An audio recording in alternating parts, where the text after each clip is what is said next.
Today, I continue with the mini history lesson in timeline-like format that'll be done before each Vietnam veteran's interview. And as I stated in last week's recording, America was worried if South Vietnam fell to communism that the rest of Southeast Asia would too. Soon, the word escalation crept into newscasts and became a dinner table conversation. And it wasn't a big surprise then when President Kennedy sent helicopters and bombers, special army forces to Vietnam. And not long after that, we started using Agent Orange and other defoliants so that our military could more easily spot the Viet Cong and North Vietnamese troops that were in the thick forests of Vietnam. My name is Jaden Droegmiller, and I'm a junior at Ridgeview High School. On February 19, 2019, I was fortunate enough to interview my grandpa, Vietnam veteran Dennis Henderson. He grew up hearing stories from his father and grandfather who had served in the military during wartime. He was so ready to serve for his country that he enlisted to join the Air Force before he even graduated. I'm Dennis Henderson. I enlisted when I was 18 years old in 1966. At 18 years old, just after graduating from high school, he was excited and ready to start his adventure.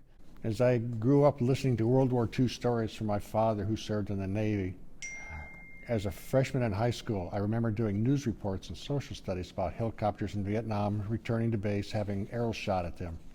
My naive wish was that the war would last long enough for me to go there. And yes, my perspective did change. The first stop on his adventure would be 8 weeks of basic training at Lackland Air Force Base in Texas.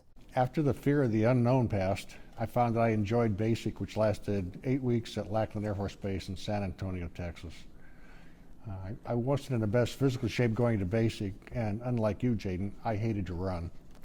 The thought of having to complete the obstacle course and the consequences of failing worried me so much that I really concentrated on the daily physical conditioning. To my surprise, I breezed through the course and loved it, along with the weapons training. I later learned to strip and put together while being timed and blindfolded an M60 machine gun. Not a skill I found useful in my later career, but at the time a major confidence builder. I accomplished my goal of becoming a helicopter rescue medic. After training and schooling, Grandpa was deployed to South Vietnam. I served at Cam Ranh Bay on the coast of the Central Highlands in South Vietnam. To give a little perspective on what I did, I need to go back and briefly cover training or schooling I received previously. I knew I wanted to fly, but in the Air Force, very few enlisted personnel are on flying status, which at the time was an additional $50 per month. I became a medic and had my basic medical helper schooling where my grades made a major impact on what medical field I would be assigned to. I learned to really study for the first time and was sent to the School of Aerospace Medicine back in San Antonio, where I trained to work in the flight surgeon's office. In this field, we dealt only with flying personnel and their medical issues. Additional training and survival received, and by the way, eating armadillo is like chewing rubber. Grades again came into play on graduation as the person with the highest academic standing got their choice of the available base assignments. I got my first choice in Colorado Springs, Colorado, and the lowest person in the class got Minot, North Dakota. Grandpa said the temperature was usually hot or wet, but usually both. Typical tropics is either hot and dry or hot and wet, and then half the year was hot and wet, and you were never dry. But because it rained. If it wasn't hard rain, it was just a mist almost constantly. When Grandpa was first in Vietnam, he lived in a tent with 4 other guys. From there, he moved up into a hooch, which he shared with 8 other guys. When I got there, I lived in what was called a GP medium, just a basic green canvas tent with a sand floor, and you rolled up all your the mattress, which was very thin because it would be covered with sand blowing. But after a while, I was able to move into what they call the hooch, and there was 8 of us in those. And they're all screened insides, and then sandbags, bunker around each one. It wouldn't be long before he would have stories greater than he could have imagined. I was excited. I was in country for about a week when, in 1968, when the first Tet offensive happened, and the world blew up, and for me, that was cool. What wasn't cool was the smell in Vietnam.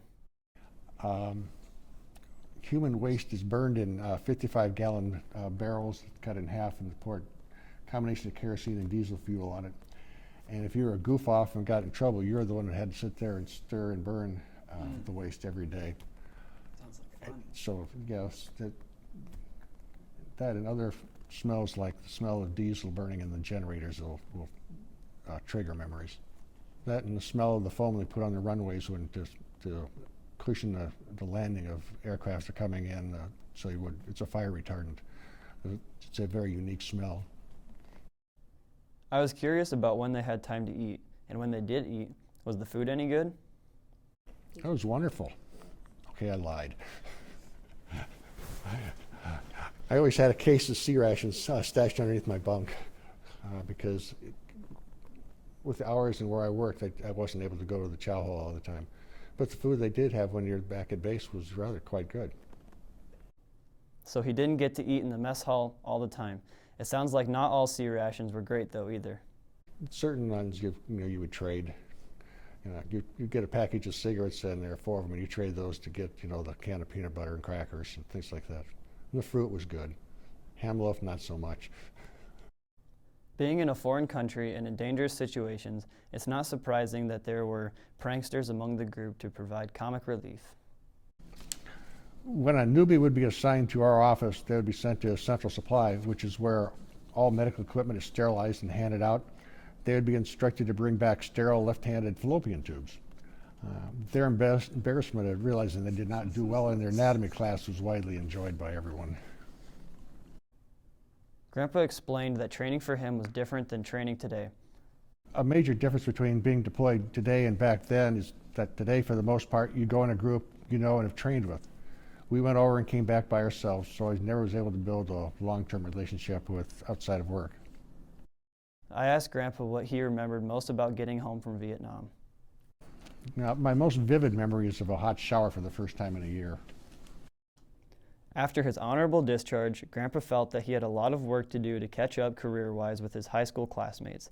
With drive and determination, he went on to attain his goals. When I came back, I still had close to 2 years of my enlistment to serve. Many of my high school friends who were drafted for 2 years were getting out, and I still had my job to do with air crews.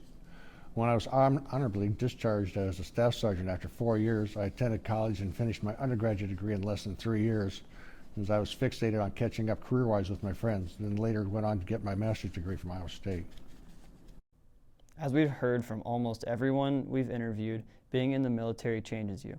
After the intensity of his job as a helicopter rescue medic, returning to civilian life was an adjustment. A valuable lesson that Grandpa learned from his time in the service was in order to get what he wanted, he had to be better prepared not only academically but also practically.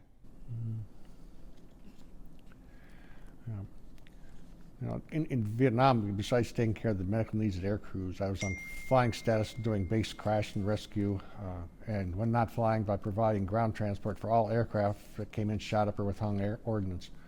I also flew with the C-7A Caribou Transport Squadron to maintain an interaction and support of air crews. And going from that back to the stateside, when I got out, it was quite a cultural shock. It took some time doing, but I learned to get what I want. I needed to be better prepared, both academically and practically, than the next person. I also did not want to spend the rest of my life working life hating what I did for a career and dreading going to work every day. And I feel I accomplished these goals. This interview was not easy for my grandpa. He revisited many emotions that sparked thoughts he rarely shares. So I asked him what he wanted people to know about the Vietnam War. To many vets, the experiences we had are personal and private, shared and laughed about in generalities only with other veterans who can relate. Preparing for this interview, which I really did not want to do, my wife stated that she learned things she never really knew after 47 years of marriage. I'm glad and proud that I served and would do it all over again. I learned so much during this interview with Grandpa. As you heard him say, he shared things with us that he hadn't even shared with Grandma. I appreciate not only the time he spent with me for this interview, but also the time he spent serving his country. I want to end this story by letting Grandpa have the last word. There are lots of stories about Vietnam vets returning home being greeted by protesters, spitting on them and calling them baby killers. I never saw any of that. Other than my immediate family, I was greeted by indifference. I was back a little over 20 years before I was told, "Welcome home" by another Vietnam vet. To me, the best thing to come out of Vietnam is that our country finally recognizes that, for the most part, and supports our troops by greeting them, by telling them thanks for your service. Well, thank you for your service. Thank you very much.